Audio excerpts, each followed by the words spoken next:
On its surface, Battleship is a simple alien invasion film, but it has a very strange subplot, one it never openly addresses, which actually paints the alien invasion in a completely different light. We'll cover all of that and more in today's video.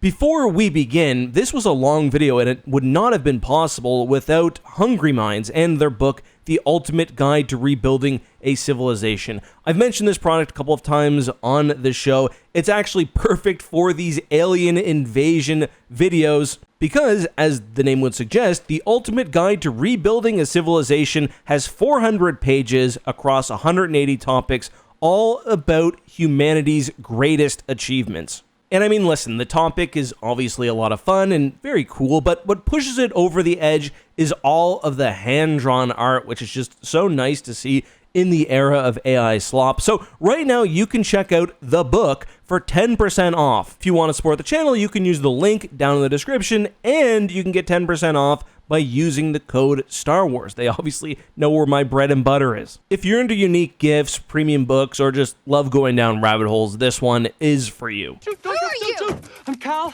Zapata. We sent out a beak. Oh shit, is he a cyborg? Are you guys with him?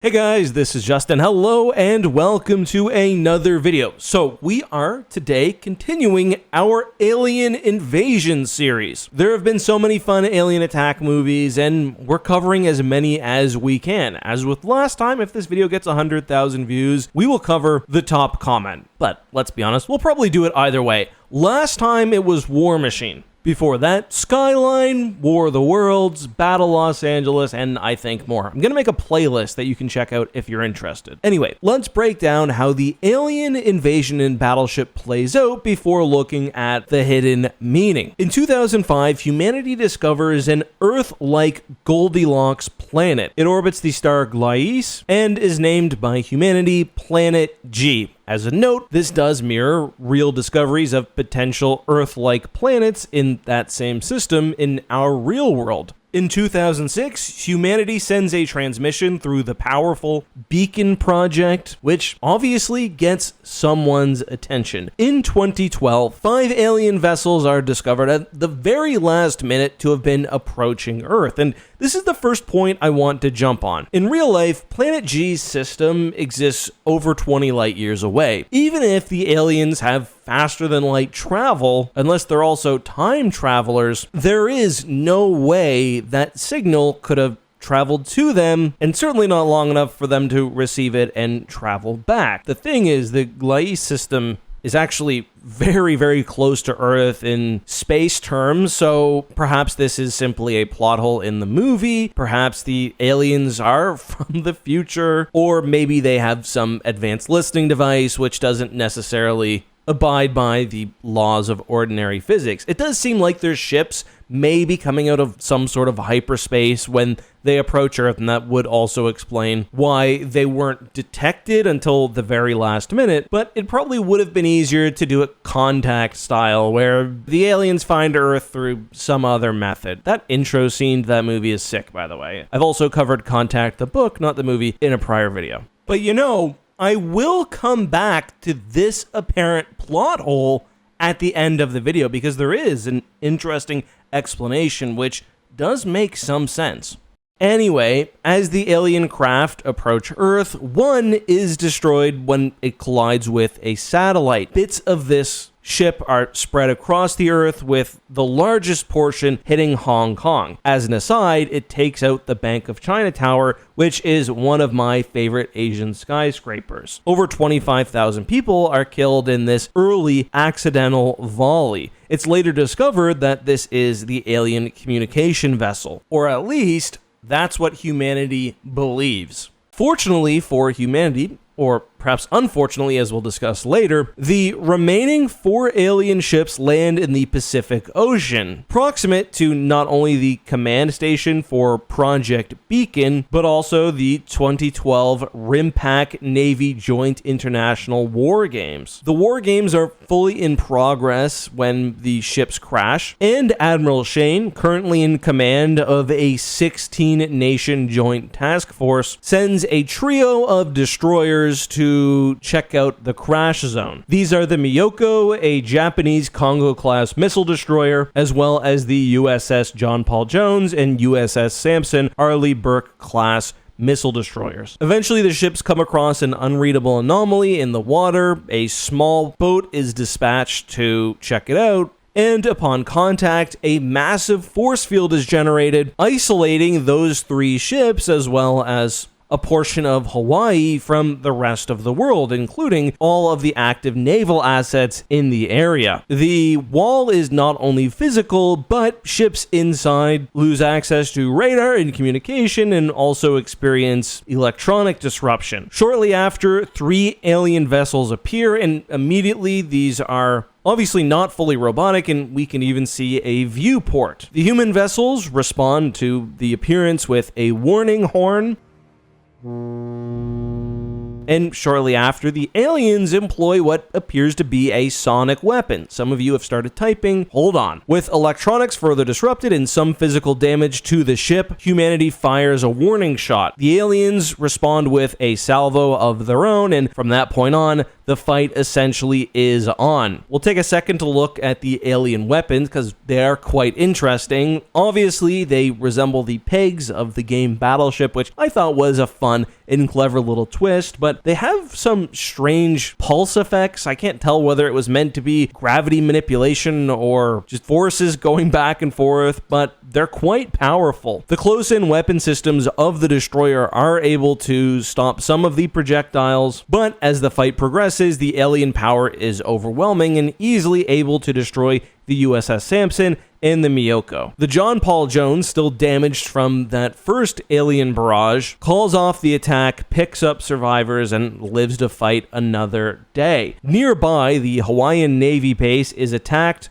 by self-controlled weapons produced by the alien ships. These are incredibly advanced, arguably more advanced than any other weapon we see employed, and they move through targeting military bases while also destroying infrastructure. Humanity soon gets its first look at Earth's invaders. The aliens are humanoid. They almost always wear fully armored suits, which themselves come in several different variants. Some seem more combat focused. They're much heavier, bulkier, with a configurable arm attachment, while others are sleeker with a more open facepoint and open hands for the aliens. You can assume that this is for a more specialized being. The aliens themselves are similar to humans, to the point where they could even be a long diverged species. The main difference being their hands, spines on their faces in place of facial hair, and eyes which are extremely sensitive to light, hence the helmets. The alien armor is almost impervious to any handheld human weapon,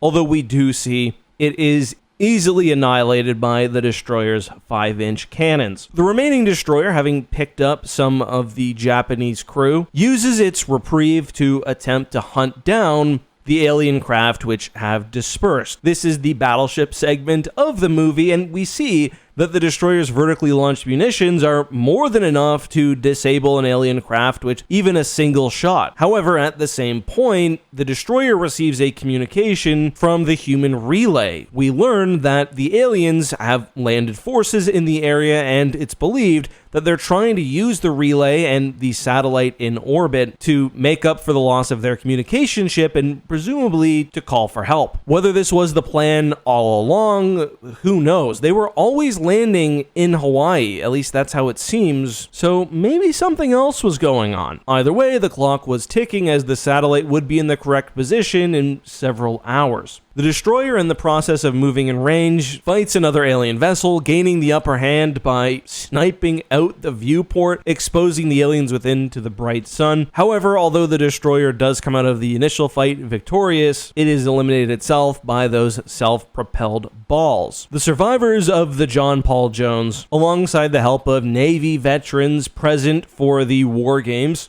commandeer the USS Missouri and move to eliminate the communication station. On their way, they again encounter the initial alien structure seen in the water, and we learn that it's actually itself another alien vessel. The battleship is able to out-survive a full broadside against the alien warship, and as it's destroyed, the shield it had been projecting falls as well. With one final round, the Missouri eliminates the communication station, at which point the US fleet is able to join and any threat of the aliens is presumably gone, at least for now. And that's essentially the end of the invasion, at least the one seen in the movie. Obviously, we could have an Independence Day resurgent situation where the aliens return with more, and you may have picked it up from some of the hints I've been dropping throughout the video, there's a lot more subtext here. It's fairly clear to me that the aliens were not trying to invade Earth, at least not with full hostility. In fact, the aliens almost always go out of their way to not only avoid escalating combat with humanity, but to actively de-escalate as well. Let's discuss. How do the hostilities start? Well, the US Navy blows their horn at the alien, and what I called a sonic weapon is most likely just the alien blowing its horn back. Yeah, it's got a more advanced horn. It knocked out a couple windows, but really, that was it. Now, a lot of people say that the engagement started after the aliens' counterattack following the warning shot, but that's not the case either. Yeah, humanity shoots a warning shot at the aliens, but they don't respond with anything but a warning shot of their own. They shoot just a handful of their projectiles when, as we see later, when they want to blow something up, they shoot dozens. After that, they're done. They only start firing again when the Japanese and American destroyers go on the offensive. But what's interesting is that even when a ship or a ship of its type has been hostile, the aliens actively try to de-escalate. You can see this. They take a risk. The destroyer stops shooting for a moment, they deactivate their weapons, they let it go. If you watch the film, this happens without exaggeration every single time the alien warships face off against the human ships. Even when the mothership is presented with the battleship at the end of the film, it does not fire until the very last moment when it is evident it is about to be fired upon. What's more, when an armored alien soldier is brought on board one of the vessels, he identifies the human as a living thing, and even when attacked, he does not respond until there's actually a risk of him being harmed. This alien is clearly exponentially more powerful than a human. He makes the decision to not kill the disarmed human, even though it would have cost him nothing. One explanation, and by far the most common one I saw online when reading what other people had to say about this film, is that the aliens were simply being careful with their ammo because they were so far from home. That is obviously not the case. The aliens can produce those hyper-destructive balls at will and could have eliminated the battleships without any problem. They could have killed the humans on this ship without spending any extra energy. The aliens later come aboard the ship. They have full physical, technological, military superiority. Their kind has been attacked. What do? They retreat. They leave no man behind. They rescue their friend and do not get revenge, something the humans certainly would not have done. Again, not only would it have cost them nothing to wipe out these humans, and they probably would have been right to do so, they actively give humanity another chance, even though it presents another risk to their kind. The ship is not disabled. Even when fired at, even when one of their own was killed with the cannon, they give humanity every chance. And I know what you're thinking, well, what about the unprovoked attack on the military base? And also the civilian populations? Well, this part is really interesting, and this is actually where what I'm talking about goes from a funny fan theory to quite clearly the subtext of the film. Subtext probably too clever for a film this dumb. The robots specifically only target things they see as a potential threat. They knock out highways, for example, presumably because they see it as an avenue to move military assets around. One alien has the opportunity to kill a child, and it wouldn't even be something it would actively have to do. These are destructive machines. It could have just plowed forward, but it identifies a living human, even being able to scan his heart, and outright avoids attacking. But it's actually more than that. It's not even that the aliens don't care about killing the kid because they don't see it as a threat. The child is actually directly in the way of what the machine is targeting, the supports for the bridge.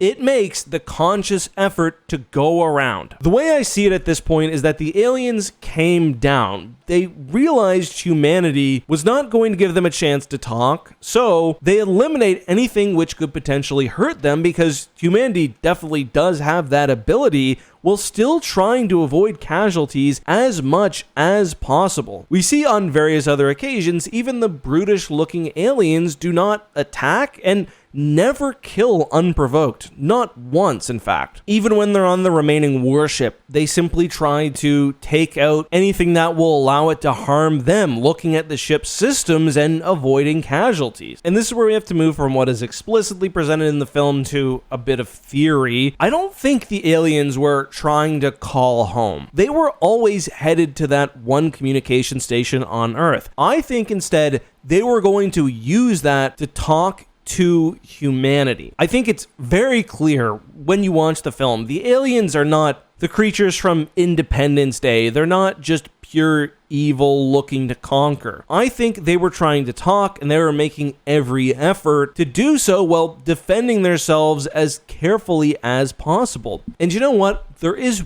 one other scene in the film. We get a little look when one of the human characters locks eyes with the aliens at their past. And before we look at the scene, I want to look at the behavior of the alien itself. The human feels like he's being attacked because he's got a massive alien hand on his face, but the alien, which could obviously destroy his head with a squeeze, doesn't attempt to do so. And after the human is pulled away, we see him reaching out with his hand again as if he wants to continue the dialogue. I'm actually coming in while editing this because I noticed something I didn't while writing the script. This actually happens again in the film, and you might have spotted it a couple minutes earlier in this video. When the scientist goes back to his research station, he encounters one of the aliens. The alien is clearly not hostile, and he's a little less afraid of it. The alien puts his hand out in the exact same way. They want to make contact. If you're not paying attention, you may not notice, and the initial contact does look a bit scarier with the tense music it uses, but it even cuts it out for a second. You can almost hear the alien also trying to make a sound, but they want to communicate, and the military, and really humanity's choices every step of the way, is to fight.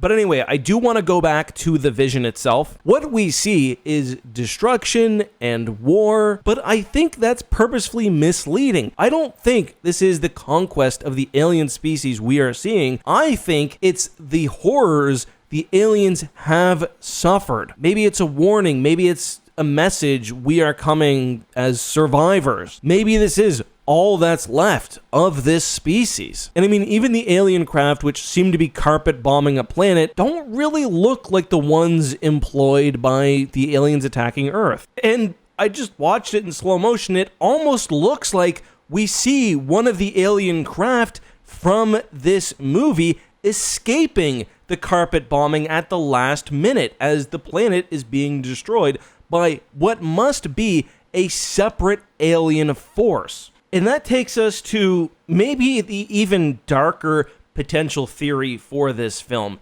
The aliens aren't here to conquer or even to communicate. They're here to warn us. I'm sure you've heard of the dark forest hypothesis, the idea that the only way to survive as a civilization is to be quiet. lest you attract a more powerful civilization, which then annihilates you.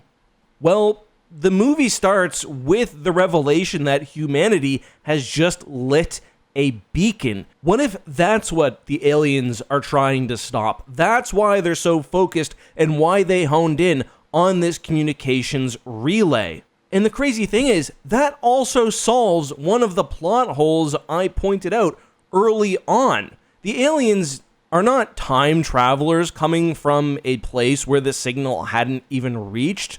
No, they're from somewhere else, and they want humanity to turn it off for our own good. That part is definitely really in the theory part of the video, but it's clear the aliens are not meant to be evil, even though that's something the average viewer probably doesn't care about. Anyway, I think it's very clear that's what the movie is trying to convey. Now, you could point out that, well, humans do die, and even humans who don't attack the aliens. And that is true, especially those connected with the military base, which they sort of preemptively disable, and some on the roads, and a couple of police officers. My guess, quite simply, is that the aliens put the utmost importance on securing this communication station so they could stop what eventually ended up happening. Like, even disabling the highway, it makes sense. You don't want cars and people going to where you're setting up your alien stuff. It would have been easier for the aliens to simply run over that kid and go about their business, but they didn't. Anyway, that's my thought on the invasion itself, the motivations of the aliens, and some subtext thrown in there. It is just remarkable how we see these scenes of the aliens purposefully not attacking. It's not addressed in the film once, and I think that's part of what makes the movie interesting. Is this movie good? No. Would I recommend you watch it? Also no. It's 2 hours and 11 minutes. It is ridiculously long and drawn out. The aliens aren't involved until like 45 minutes. This would have been a good 90-minute movie. To me, it reads like the director had to make something which was going to be a cheering for the military movie, and he wanted to throw in something subtle. And to me, this actually pokes fun a little at kind of that central core idea. In fact, what we learn in the first half an hour of the movie is that the main character, the guy who ends up essentially driving the engagement with the aliens, is incredibly violent and impulsive, and nothing actually happens which changes that. So it is that violence and impulsivity which drives humanity's response to first contact, and I guess we see how that goes. But this is a very propagandized military movie, like every human fighting aliens movie generally is. The US military gives funding and assets, but I mean, this one literally having the veterans come together to restore the battleship and fight the aliens. I mean, that plus the fact that the dude uses the military to get his life together to get a comically hot wife. Like, anyway, the acting in this movie is also truly insane. Like, Taylor Kitsch is awful. He's completely unlikable. It is what it is. One of the big roles goes to, as well, a real below-the-knee amputee, a U.S. military veteran. He is also very not good, but it's kind of in a funny way, so I didn't mind when he showed up. There is one scene when he runs into another human and points his gun at him. I don't know why, like, no human's been hostile, and then the human back asks if he's a cyborg with the aliens. Like, it's ridiculous. Rihanna is in this one. She does absolutely everything someone in the Navy can possibly do. And before watching this, I assumed that Liam Neeson was the main character. I remember when this movie came out, he was on all the posters and the trailers. No, he sits outside the bubble and has maybe 5 minutes of screen time. There were things I liked about this movie, though. I thought the special effects generally were good. The special effects involving the warships especially were excellent. I thought when watching the movie we were going to get increasing encounters, sort of like how you can play Battleship, with the first matchup being between 3 small ships and 3 small ships until the entire fleets of both sides are involved. That never really happened, unfortunately, which sucks because it could have been interesting. I did actually really like the scene where they're restarting the old museum battleship, but overall this is a skip, notwithstanding the somewhat unique subplot which the movie fully ignores. Anyway, let me know what you guys thought of this one, what alien invasion I should cover next, and whether you watched this one back in the day. We used to get a lot of alien invasion movies, like 2 or 3 a year. Anyway, I'll see you next time. Bye-bye.